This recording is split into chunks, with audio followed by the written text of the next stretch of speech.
provide infrastructure for the informal sector, for the hawkers, to build a market and even charge rent for the hawkers.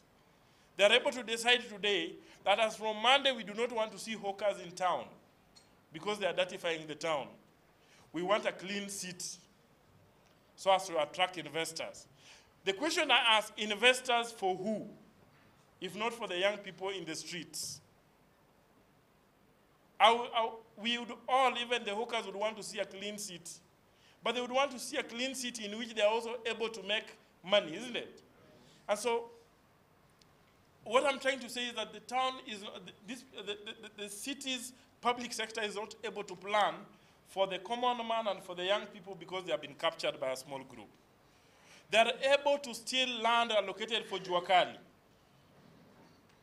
And so when you go to Juakali today, the Juakali artisans will tell you that their properties are set on fire on almost monthly basis by those who say they own that land that the government had given to Juakali to operate in. And so my thinking is that for Kisumu to grow,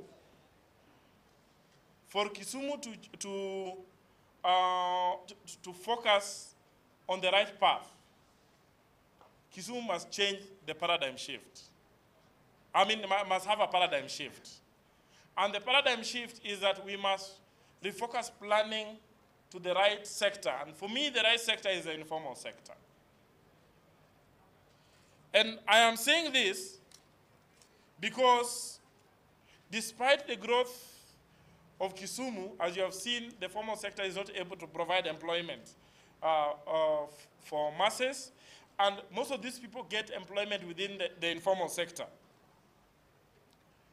And the most important thing about the informal sector is that you can start it with very small capital, and that it provides opportunity for the masses to survive.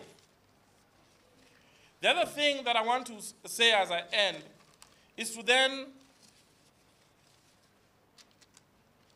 ask certain questions. And that is that, what would be our attitude as a city towards the informal sector? For me, I think the informal sector is the future. But do we think as a forum that the informal sector in Kisumu, and here I talk about boda, I'm talking about hawkers, I am talking about Nguare, I am talking about people at the bus stop, I am talking about Juakali, I am talking about Kibuye Market and so on.